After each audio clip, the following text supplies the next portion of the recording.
all my dear students, this is very special lecture part 3 of heat। तो आज हम इस लेक्चर में ह्यूमिडिटी पढ़ने वाले हैं।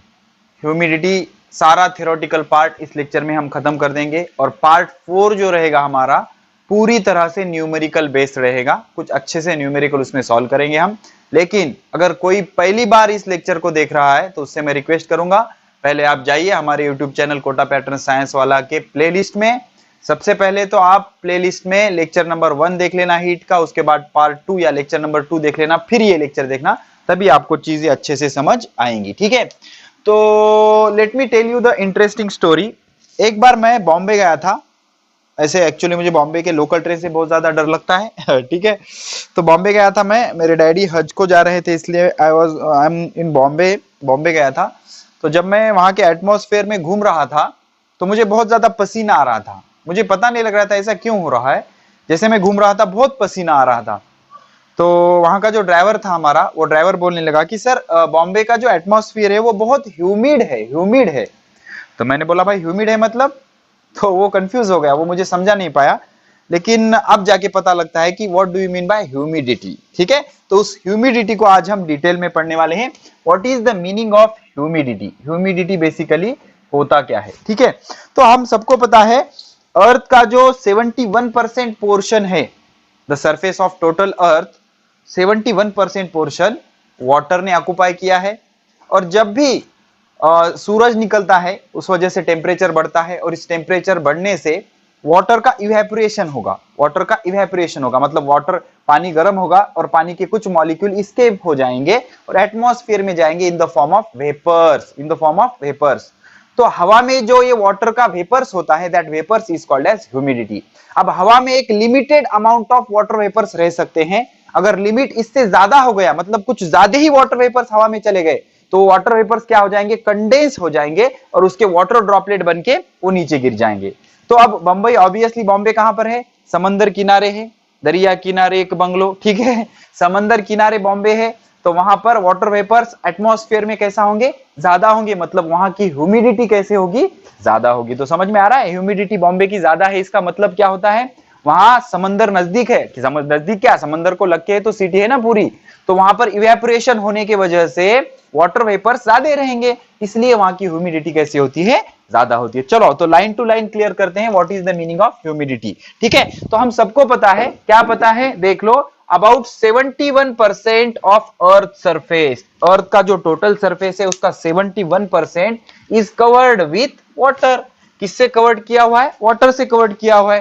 टोटल जो 71% पोर्शन है अर्थ का, वो किसने ऑक्युपाई किया है? वाटर ने ऑक्युपाई किया है। ओके, तो ड्यू टू कांस्टेंट इवेपोरेशन, तो जब भी सनराइज होगा, सूरज निकलेगा, किरणें दौड़ेंगे, टेम्परेचर बढ़ेगा, तो इवेपोरेशन स्टार्ट हो जाएगा। इवेपोरेशन स्टार्ट होगा, पानी गर्म होकर उसके वेपर्स बनेंगे, इवेपोरेशन ऑफ वाटर। और इवेपोरेशन ऑफ वाटर होने से क्या होगा? Water vapours are always present in atmosphere. तो होगा क्या भाई? पानी गर्म होने लगेगा, गर्म होके पानी के भाप बन जाएगी, वेपर्स बन जाएंगे, उसको इवेपोरेशन बोलेंगे। और इवेपोरेशन की वजह से वाटर वेपर्स फॉर्म होंगे और वो कहीं में जाएंगे? एटमॉस्फेयर में जाएंगे। एटमॉस्फेयर में, और एटमॉस्फेयर किसे कहते हैं? The envelope of air present surrounding the earth is called as atmosphere. उसको क्या बोलेंगे? एटमॉस्फेयर। अर्थ के सराउंडिंग में जो हवा का एनवेलप है ना, जो कवर है, उसको क्या बोलेंगे?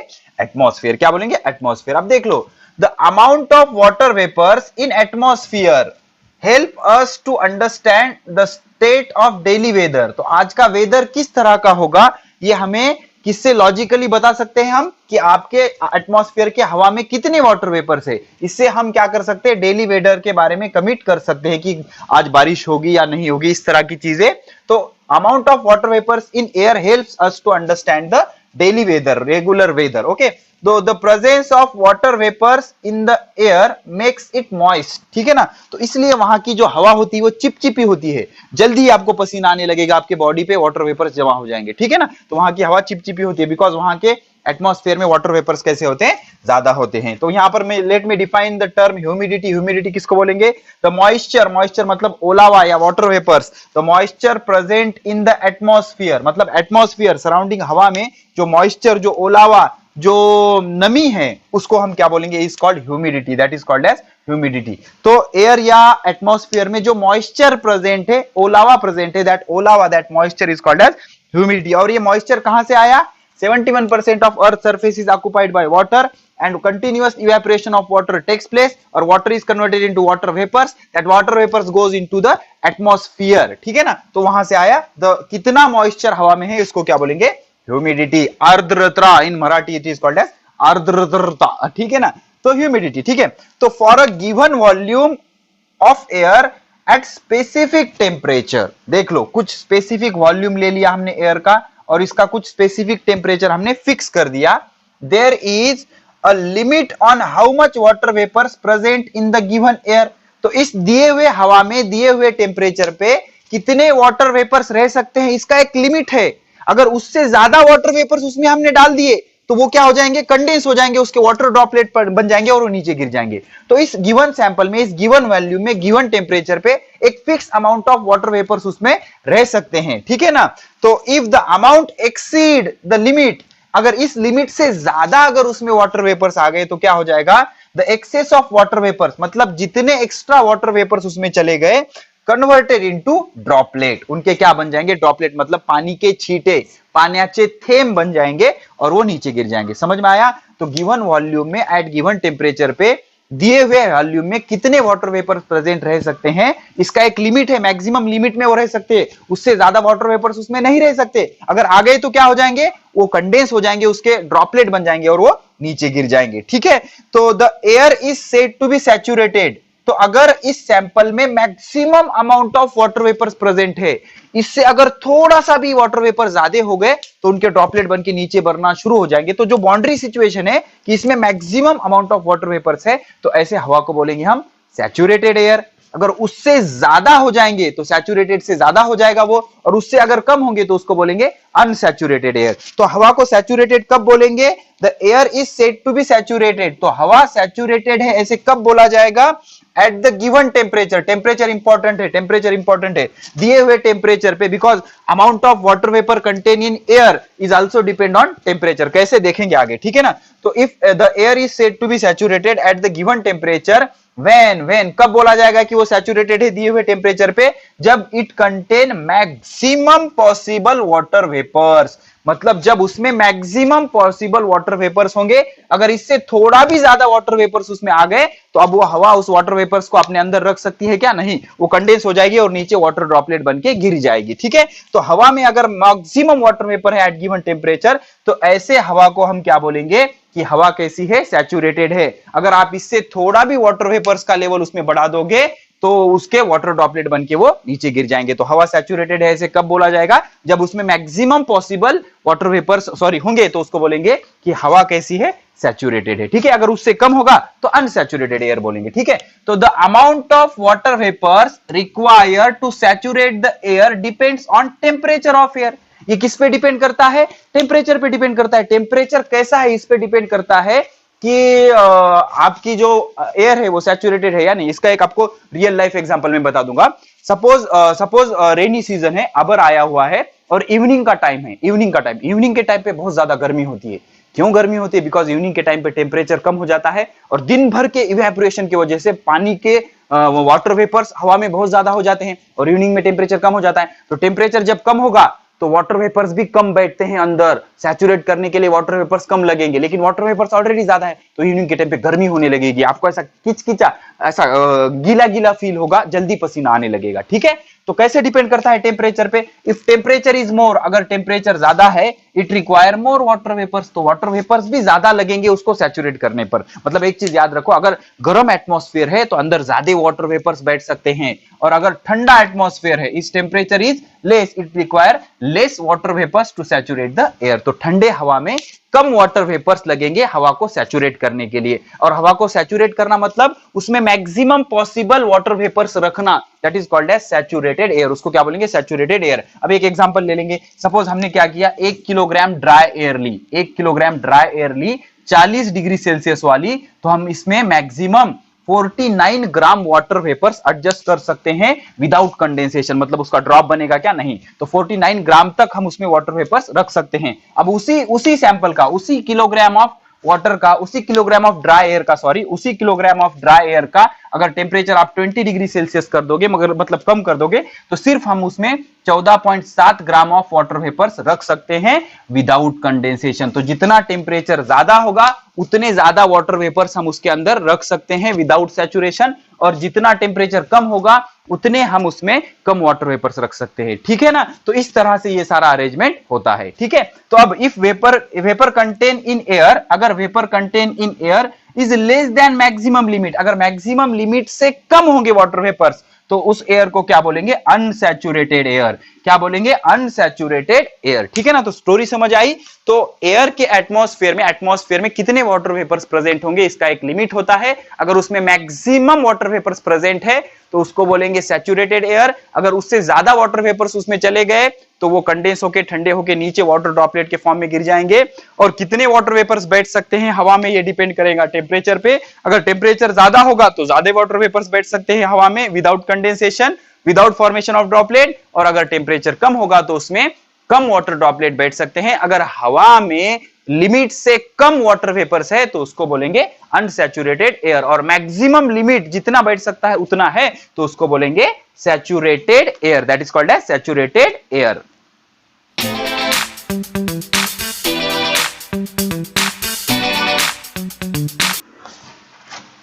तो अब इसके बाद समझने की कोशिश करते हैं कि भाई ड्यू पॉइंट क्या होता है। अभी तक हमने सीखा कि अर्थ का 71% पार्ट पानी ने ऑक्युपाई किया हुआ है, वाटर ने ऑक्युपाई किया हुआ है। Because of continuous evaporation of water, water vapors are always present in atmosphere. The amount of water present in the atmosphere is called as humidity. There is a limit how much water vapors are present in the air or atmosphere. The maximum water vapors which can present in atmosphere, after that if limit is exceeded, अगर उससे ज्यादा water vapours उसमें चले गए तो होगा क्या? उसके ड्रॉपलेट बन के वो नीचे गिर जाएंगे। तो ज्यादा से ज्यादा कितना वाटर वेपर्स उसमें विदाउट कंडेंसेशन रह सकते हैं, इसको बोलेंगे सैचुरेटेड एयर। अगर उससे कम वाटर वेपर्स है तो उसको क्या बोलेंगे? Unsaturated air. तो सपोज मैंने एक सैंपल लिया, हवा का सैंपल लिया, मेरे पास हवा का सैंपल है और ये हवा का सैंपल अनसैचुरेटेड है। अनसैचुरेटेड मतलब मैक्सिमम लिमिट से कम वाटर वेपर्स इसमें प्रेजेंट है।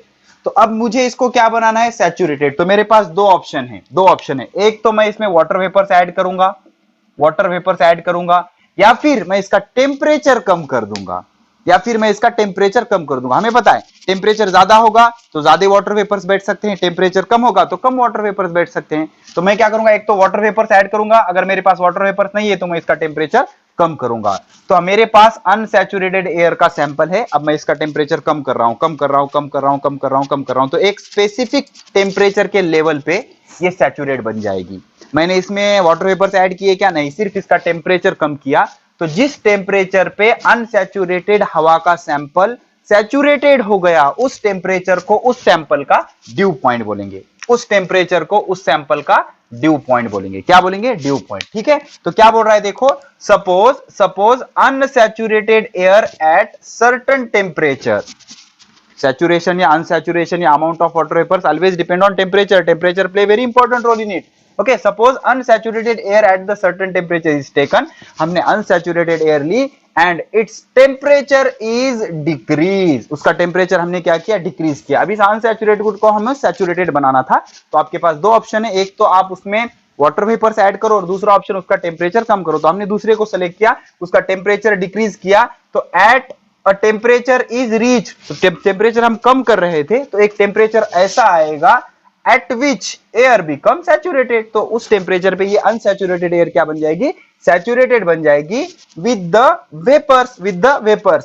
This temperature is called dew point। तो ऐसे टेम्परेचर को हम क्या बोलेंगे? Dew point. वेरी सिंपल, आपको अनसैचुरेटेड एयर लेनी है, मतलब उसमें मैक्सिमम लिमिट से कम वाटर वेपर्स है और वाटर वेपर्स उसमें बैठ सकते हैं। अब उसको सैचुरेटेड करना है तो दो ऑप्शन है, एक तो उसमें वाटर वेपर्स डालो बाहर से, नहीं तो फिर उसका टेम्परेचर कम करो। तो हमने दूसरा ऑप्शन सेलेक्ट किया, उसका टेम्परेचर हम कम किया, तो अनसैचुरेटेड वाटर सैंपल का अगर आप टेम्परेचर कम करते जाओगे तो एक टेम्परेचर ऐसे आएगा जिस टेम्परेचर पे अनसैचुरेटेड एयर का सैंपल सैचुरेटेड हो जाएगा। तो ऐसे टेम्परेचर को, जिस टेम्परेचर पे अनसैचुरेटेड एयर का सैंपल सैचुरेटेड बन गया, उस टेम्परेचर को उस सैंपल का ड्यू पॉइंट बोलेंगे। क्या बोलेंगे? ड्यू पॉइंट बोलेंगे। क्लियर? ठीक है, चलो अब क्या बोल रहा है? The vapours content in air is measured with the help of physical quantity called absolute humidity. अब दिए हुए सैंपल में कितने वाटर वेपर्स है, इसको हम मेजर करने के लिए एक स्पेशल फिजिकल क्वांटिटी यूज करते हैं, उसको बोलते हैं एब्सोल्यूट ह्यूमिडिटी। अब एक चीज याद रखो, एयर एक फ्लूइड है और फ्लूइड का हम वॉल्यूम मेजर करते हैं, open space, length into breadth into height. तो 3 डायमेंशन होता है ना, तो हम उसका वॉल्यूम मेजर करते हैं, और वाटर वेपर्स का हम मास मेजर करते हैं। तो 1 लीटर एयर में, 1 लीटर या 1 मीटर क्यूब एयर में, ऐसा यूनिट ले लोगे तो मीटर आएगा, बिकॉज वॉल्यूम का फॉर्मूला क्या होता है? Length into breadth into height, और जैसा यूनिट इसका मीटर, इसका मीटर, इसका metre, metre into metre into metre मतलब मीटर क्यूब। तो 1 मीटर क्यूब एयर में कितने किलोग्राम वाटर वेपर है, उसको बोलेंगे एब्सोल्यूट ह्यूमिडिटी। क्या बोलेंगे?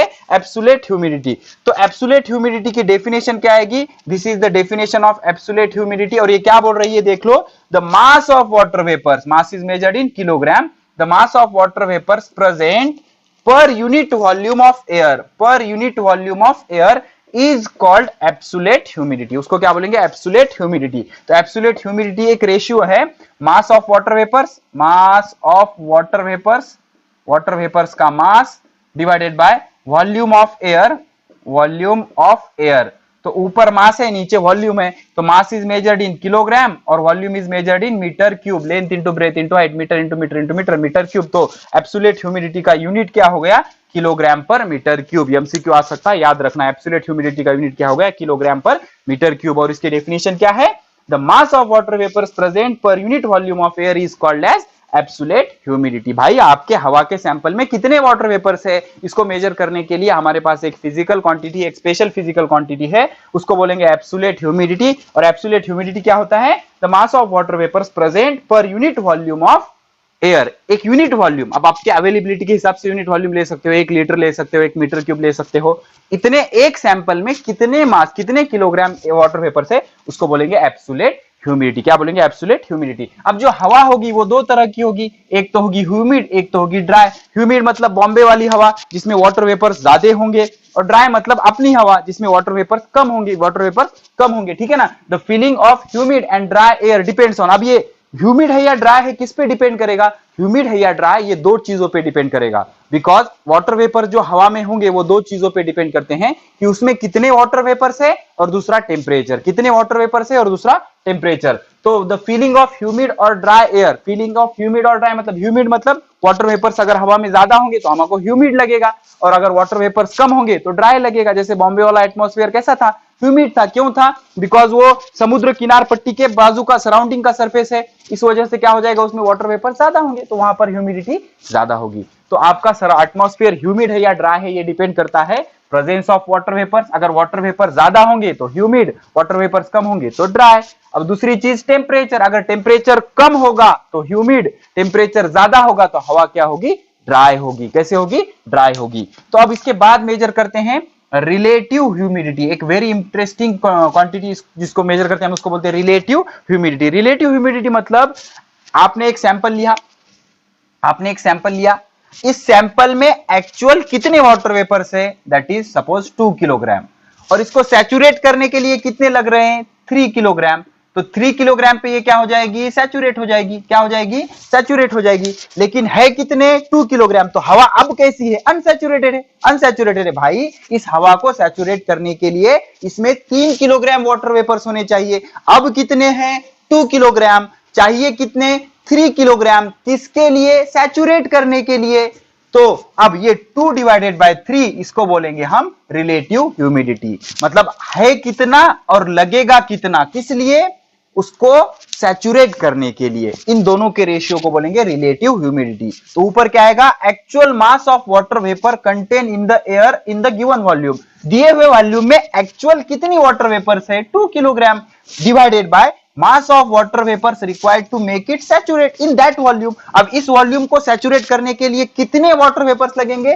3 किलोग्राम। लेकिन है कितने? 2 किलोग्राम। तो 2 डिवाइडेड बाय 3, तो इसकी रिलेटिव ह्यूमिडिटी क्या हो गई? 2/3।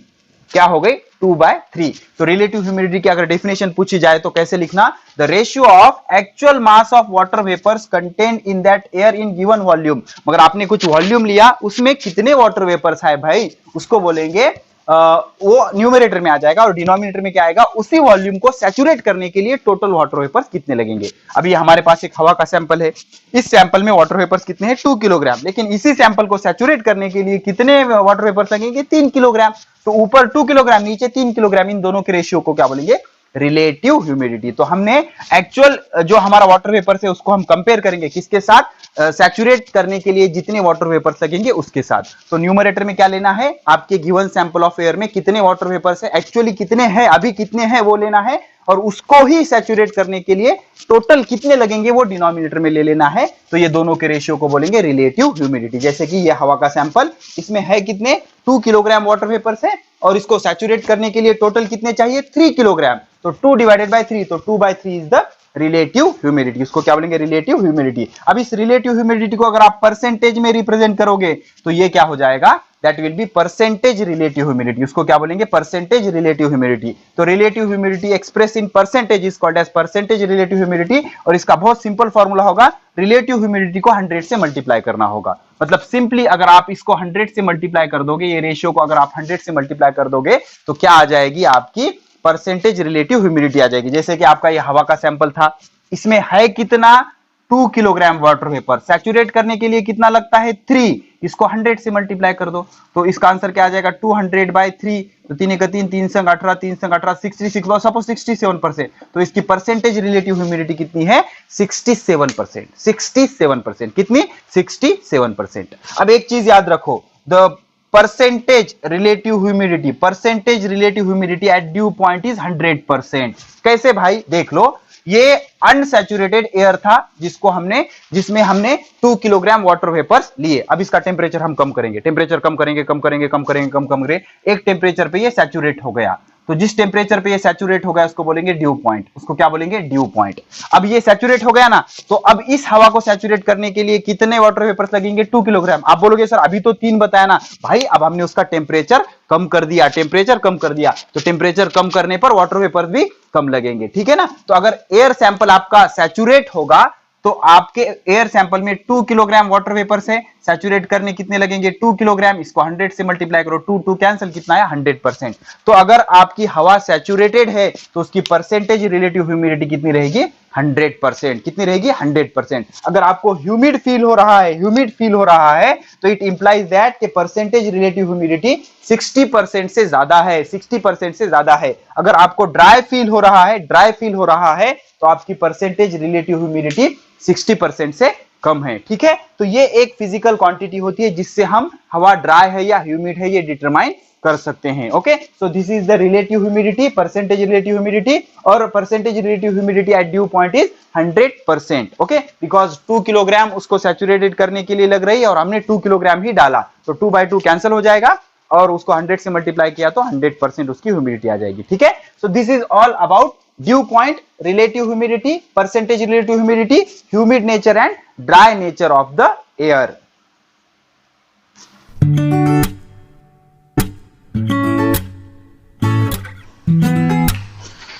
तो एक चीज तो क्लियर हो गई कि गिवन सैंपल ऑफ एयर में एक fix amount of water vapours present रह सकते हैं। उसके बाद जो एक्सेस ऑफ वाटर वेपर्स उसमें ऐड होंगे वो वाटर वेपर्स उसमें नहीं रह सकते, उसके ड्रॉपलेट बनके वो नीचे गिर जाएंगे, ठीक है। तो मैक्सिमम जितना उसमें रह सकते हैं उसको बोलेंगे सैचुरेटेड एयर। तो सैचुरेटेड 2 तरीकों से किया जा सकता है। एक तो अगर आपका सैंपल अनसैचुरेटेड है तो उसमें ऐड करते जाओ वाटर वेपर्स, कुछ देर बाद वो सैचुरेट हो जाएगा। या फिर आपके पास वाटर वेपर्स अवेलेबल नहीं है तो उसका टेम्परेचर कम करो, तो टेम्परेचर कम करने के बाद ऑटोमेटिक उसकी वाटर वेपर्स होल्डिंग कैपेसिटी कम होते जाएगी और इस तरह से वो सैचुरेटेड बन सकती है, ठीक है। तो अब एक न्यूमेरिकल सॉल्व करते हैं। क्या बोल रहा है, mass of water vapours present in a given volume is 60 gram और mass of water vapors required to saturate the given sample is 100 gram। तो उसकी परसेंटेज रिलेटिव ह्यूमिडिटी क्या होगी, तो है कितना वो आपको लेना है न्यूमरेटर में, और सैचुरेट करने के लिए कितनी लगेगी वो लेना है आपको डिनोमिनेटर में। ये एक दूसरे से कैंसिल हो जाएगा और इसको अगर इनटू 100 कर दिया तो ये परसेंटेज हो जाएगा, ठीक है। तो ये 100 से 100 मर गया तो इसकी परसेंटेज रिलेटिव ह्यूमिडिटी कितनी आ गई? 60%। कितनी आ गई? 60%। ठीक है, अब ये ह्यूमिडिटी से या ड्यू पॉइंट से दो नेचुरल फिनोमिनॉन होती है। नंबर एक होता है कि विंटर सीजन में एरोप्लेन के पीछे एक व्हाइट ट्रेल बन जाती है, या फिर स्मोक या फॉग फॉर्मेशन, जो धुका बन जाता है ना, या स्मोक, ओके, धुका यू डू यू नो धुको, विंटर सीजन में धूल बन जाती है, धुका बन जाती है, सुबह सवेरे सवेरे कुछ दिखाई नहीं देता, तो वो कहां से बनता है, वो दोनों प्रोसेस को हम डिटेल में समझेंगे। तो पहले समझते हैं क्या, during the winter season, winter मतलब ठंड काला, विंटर बोलो, ठीक है ना, विंटर सीजन ठंड काले में जब टेम्परेचर कम होता है, white trail is formed at the back of flying aeroplane, मतलब जो एरोप्लेन उड़ता है उसके पीछे वो जो एग्जॉस्ट गैसेज रिलीज करता है, तो क्लियर स्काई में उसका व्हाइट ट्रेल बन जाता है, व्हाइट ट्रेल बन जाता है। तो वो क्यों बनता है हमें एक्सप्लेन करना है। तो आराम से समझो कि जो फॉग फॉर्मेशन है या फिर ह्यूमिड होना है, ह्यूमिडिटी दो चीजों से हो सकती है, एक तो आप वाटर वेपर्स बढ़ाओ या टेम्परेचर कम करो। तो याद रखना विंटर सीजन में टेम्परेचर कम होने के कारण ह्यूमिडिटी ज्यादा होगी। तो प्रोसेस को आराम से समझते हैं, क्या बोल रहा है देखो, in winter season air temperature is low, क्या रॉकेट साइंस नहीं है इसमें, विंटर में ठंडी होती है तो एयर टेम्परेचर कम रहेगा। Hence when aeroplane flies the vapours release by its engine condense and forms white cloud. समझ रहे हो, तो एरोप्लेन के पीछे जो वेपर्स निकल रहे हैं, एग्जॉस्ट गैसेस निकल रहे हैं, वो जो धुआं निकल रहा है, बाहर ह्यूमिडिटी ज्यादा होने के कारण, टेम्परेचर कम होने के कारण वो कंडेंस हो जाएंगे और उसके व्हाइट क्लाउड बन जाएंगे, उसके ढक बन जाएंगे, सफेद कलर के ढक, व्हाइट क्लाउड बन जाएंगे उसके। अब ये व्हाइट क्लाउड कितने देर रहेंगे ये डिपेंड करता है उसके परसेंटेज रिलेटिव ह्यूमिडिटी या रिलेटिव ह्यूमिडिटी पर। अगर रिलेटिव ह्यूमिडिटी केस वन अगर रिलेटिव ह्यूमिडिटी बहुत ज्यादा है, केस वन अगर relative humidity, if relative humidity of air is high, then we see white trail for a long time before it disappear। अगर उसकी percentage relative humidity ज्यादा है, मतलब उसका टेम्परेचर कम है, तो वो ज्यादा देर तक रहेगी व्हाइट ट्रेल, ठीक है ना। केस टू, अगर जो एयर है, जिस एयर में व्हाइट ट्रेल बना, उसकी रिलेटिव ह्यूमिडिटी अगर लो रहेगी, कम रहेगी, then we see white trail for short time before it disappear, तो डिसअपियर होने से पहले कुछ कम देर के लिए वो दिखेगी। अगर केस थ्री, अगर परसेंटेज रिलेटिव ह्यूमिडिटी बहुत कम है, जैसे कि समर सीजन में होती है, तो समर सीजन में व्हाइट ट्रेल कभी बनती है क्या? कभी नहीं बनती। व्हाई? बिकॉज समर में परसेंटेज रिलेटिव ह्यूमिडिटी या relative humidity is very low, अगर ये बहुत कम होगी then white trail even does not form, तो व्हाइट ट्रेल बनेगी ही नहीं। व्हाइट ट्रेल बनेगी क्या? नहीं बनेगी। समझ रहे हो? तो क्या होता क्या है देख लो, व्हाइट ट्रेल कैसे बनती है। विंटर सीजन में जो टेम्परेचर होता है वो कम होता है, टेम्परेचर कम होने के कारण एरोप्लेन के बैक साइड के में, एरोप्लेन के इंजन में से जो एग्जॉस्ट गैसेस रिलीज होते हैं, जो गर्म गैसेस रिलीज होते हैं, बाहर टेम्परेचर कम होने के कारण वो जम जाएंगे और उसका व्हाइट क्लाउड बन जाएंगे। अगर ह्यूमिडिटी, वाटर वेपर्स अगर सराउंडिंग में ज्यादा है, मतलब टेम्परेचर कम रहेगा उसका, इस वजह से हमें वो ज्यादा देर तक दिखेगा। अगर परसेंट रिलेटिव ह्यूमिडिटी या कम है तो कम टाइम के लिए दिखेगा, और बहुत कम है तो दिखेगा ही नहीं, वो तब बनेगा ही नहीं, ठीक है ना। तो इस तरह से वो व्हाइट ट्रेल बन जाती है। अब विंटर सीजन में और एक चीज होती है जिसे हम फॉग फॉर्मेशन कहते हैं या ड्यू फॉर्मेशन कहते हैं, ड्यू पॉइंट या फॉग फॉर्मेशन कहते हैं। देखो अब ये क्या होता है, at particular temperature a given volume of air can contain maximum possible water vapor। तो इसको एक लिमिट है कि दिए हुए वॉल्यूम ऑफ एयर में कितने वाटर वेपर्स रह सकते हैं, इस पर एक लिमिट लगा हुआ है। उससे ज्यादा वाटर वेपर्स उसमें रह सकते हैं क्या? नहीं, ये चीज डिपेंड करती है आपने वॉल्यूम कितना लिया है एयर का और टेम्परेचर कितना है एयर का। तो दिए हुए टेम्परेचर में, दिए हुए वॉल्यूम में एक fix amount of water vapour रह सकते हैं। अगर उससे ज्यादा हो गए, इफ वेपर प्रेशर एक्सीड, या सॉरी इफ वेपर्स एक्सीड, उससे ज्यादा वेपर्स अगर उसमें चले गए, तो जितने this limit then excess of water vapours, जितने ज्यादा वाटर वेपर्स, जितने एक्स्ट्रा वाटर वेपर्स उसमें इंटर हुए, is converted into water droplet. तो उनके वाटर ड्रॉपलेट बन जाएंगे, उनके पानी के थेम बन जाएंगे, ठीक है। तो अब ड्यू फॉर्मेशन या फॉग फॉर्मेशन या फिर मिस्ट फॉर्मेशन में कैसे हेल्प करते हैं देख लो। ड्यूरिंग डे टाइम, जो डे टाइम होता है विंटर सीजन का, टेम्परेचर इज हाई, दिन में सूरज निकलता है ना भाई विंटर में भी, तो टेम्परेचर हाई होता है, hence air can't be saturated in day time. तो डे टाइम में एयर सैचुरेट हो सकती है क्या?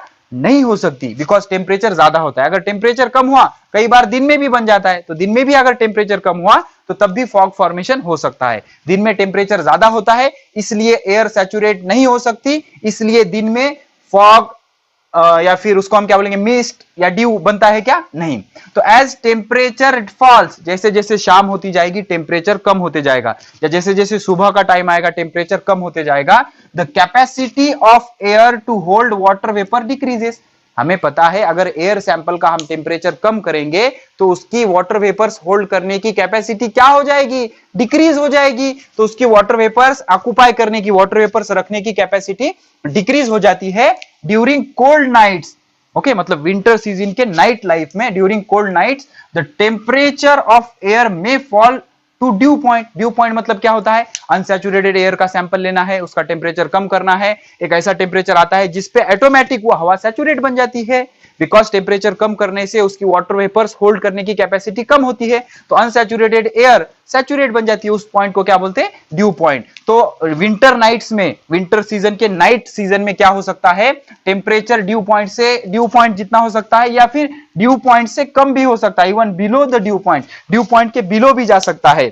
अगर if temperature becomes less than dew point, अगर temperature less than dew point हुआ, then excess of water vapours in the air condense. तो क्या होगा, नॉर्मल अपनी रेगुलर फिनोमिनन होगी, जो एक्स्ट्रा वाटर वेपर्स है, सैचुरेटेड से ज्यादा जो वाटर वेपर्स है वो क्या हो जाएगी, कंडेंस हो जाएगी, और कंडेंस होके क्या हो जाएगी, condense on the surface of cold bodies. जो ठंडी बॉडीज है उसके सरफेस पे ये क्या हो जाएगी, जमा हो जाएगी, जैसे घास पे जमा हो जाती है, उसको ड्यू बोलते हैं हम, घास पे जमा हो जाएगी ड्यू बोलते हैं, ठीक है। And due is form, and due is form, और ड्यू बन जाएगा। क्रिकेट खेलते को देखा है ना, घास पे ऑटोमेटिक पानी आ जाता है, बारिश होती है क्या नहीं, फिर भी पानी आ जाता है। तो क्रिकेटर के आंग पे थोड़ी वाटर वेपर जमा होंगे, घास पे जमा होते हैं। तो कोल्ड बॉडीज पे वो पानी के वेपर्स जो होते हैं, एक्स्ट्रा पानी के वेपर्स वो जमा हो जाते हैं, तो उसको बोलते हैं dew, that is called as dew. अगर if water vapours condense on the fine dust particle, अगर हवा में बहुत ज्यादा धूल के पार्टिकल है और धूल के पार्टिकल अगर ठंडे होंगे तो वाटर वेपर्स उन पे जमा हो जाएंगे, अगर उन पे जमा हो जाएंगे तो उनको फ्रीज कर देंगे। Particles present in the atmosphere, जो एटमॉस्फेयर में डस्ट पार्टिकल है, धूल के पार्टिकल है, उस पे जमा हो जाएंगे, तो उसको क्या बोलते हैं, मिस्ट। क्या बोलते हैं, मिस्ट या फॉग बोलते हैं। तो मिस्ट या फॉग इज फॉर्म। तो सिंपल सी चीज है, विंटर नाइट्स में क्या होता है, टेम्परेचर कम हो जाता है नाइट में, इतना कम होता है कि वो ड्यू पॉइंट रीच करता है, या कभी कभी ड्यू पॉइंट से कम भी हो जाता है। तो जैसे ही टेम्परेचर ड्यू पॉइंट से कम हो गया तो जो एक्स्ट्रा वाटर वेपर्स थे हवा में वो कंडेंस होने लगेंगे और कोल्ड सरफेस पे जमा हो जाएंगे, उसको बोलेंगे हम ड्यू। जैसे कि घास पे जमा हो जाते हैं, गवत पे जमा हो जाते हैं, या फिर क्या होगा, कई बार क्या होगा, अगर हवा में धूल के पार्टिकल ज्यादा होंगे तो वाटर वेपर्स उस धूल के पार्टिकल पे जमा हो जाएंगे और उसको फ्रीज कर देंगे, that is called as mist, या उसको बोलते हैं fog.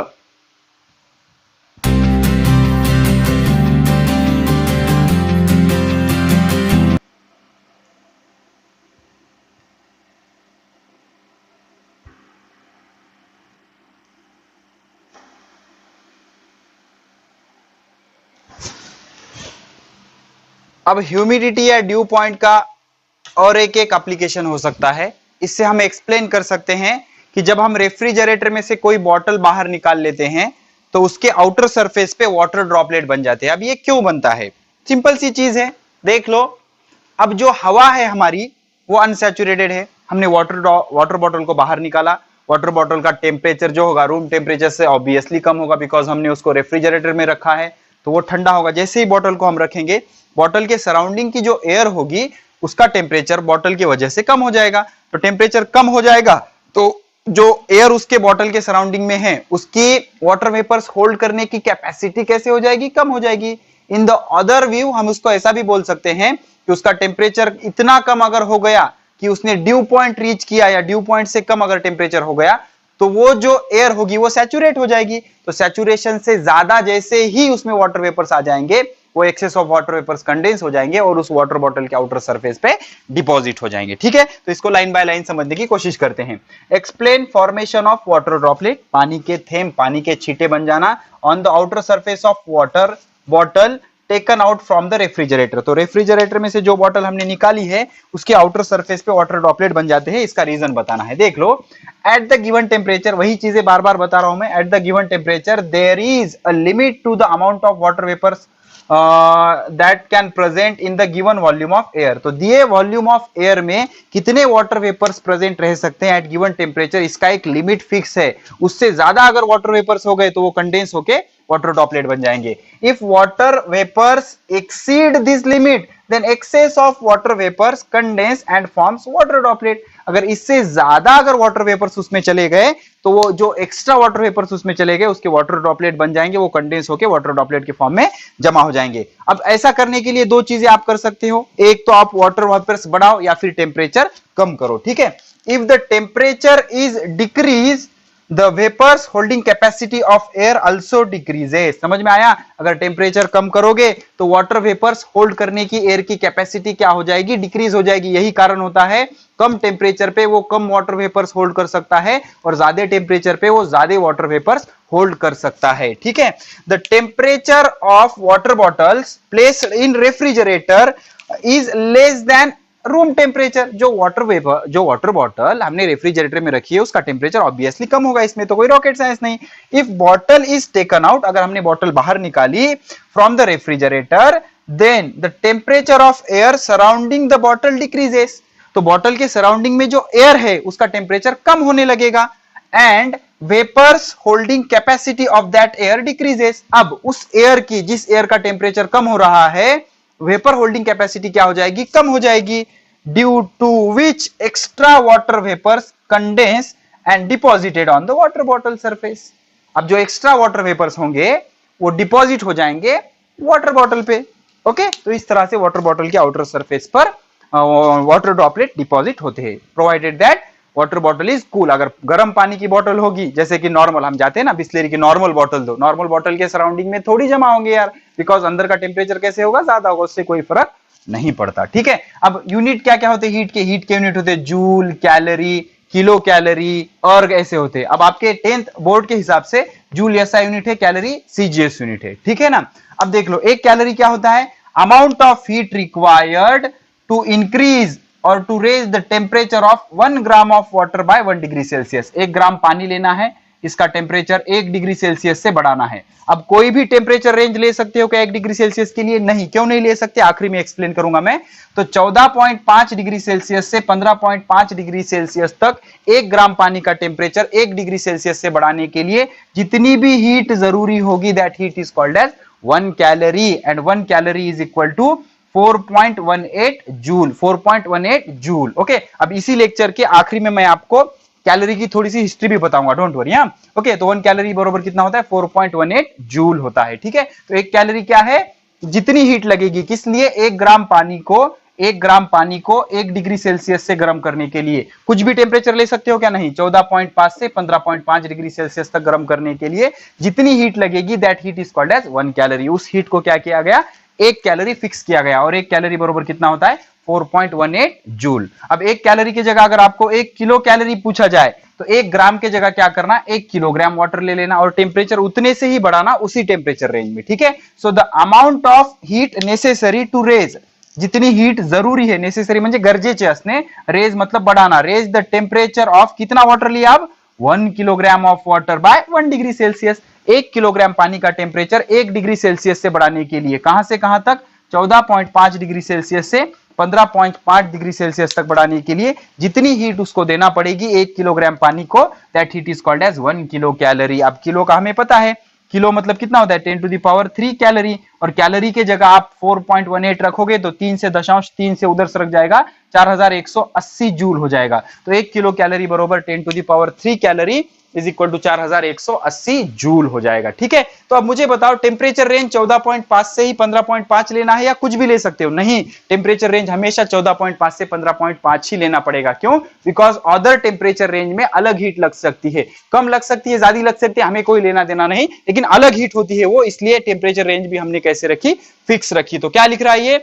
If we increase the temperature of water for 1 degree Celsius for any temperature interval, any temperature interval मतलब 13 से 14, 17 से 18, 19 से 20, 25 से 26, तो हर टेम्परेचर इंटरवल के लिए अलग अलग हीट लगेगी।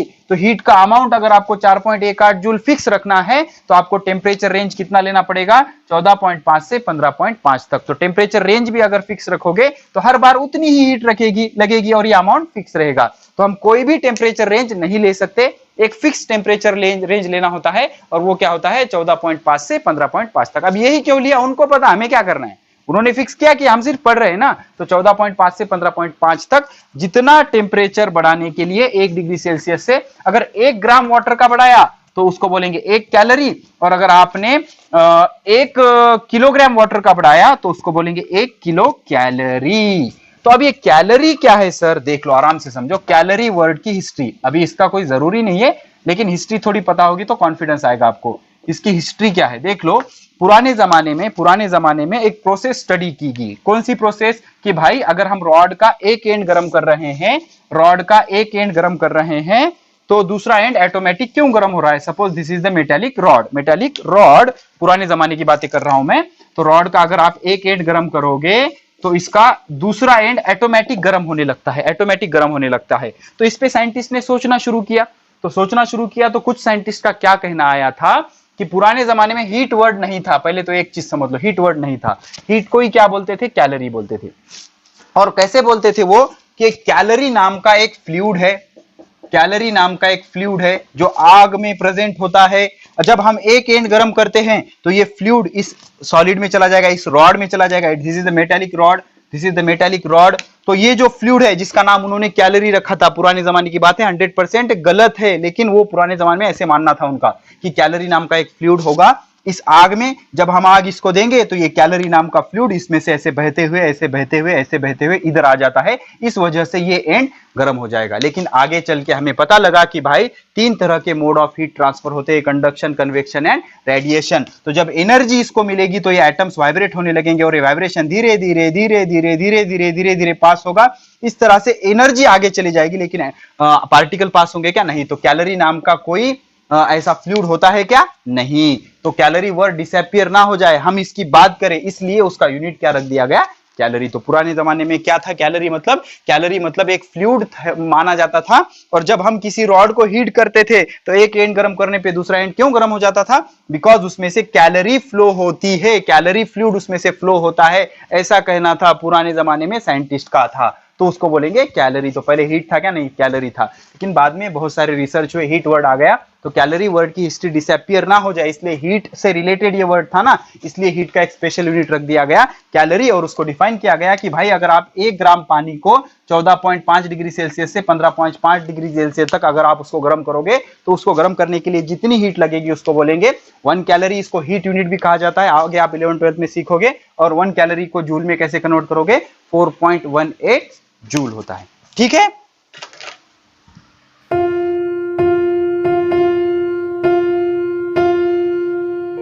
क्वालिटी ऑनलाइन एजुकेशन के लिए विजिट करें हमारे YouTube channels Kota pattern science वाला, of physics, Facebook page the Hind group of institutions. Do not forget to like, subscribe and share our channels Kota Pattern Science Wala and of Physics, and also the Facebook page The Hind Group of Institution. Thank you.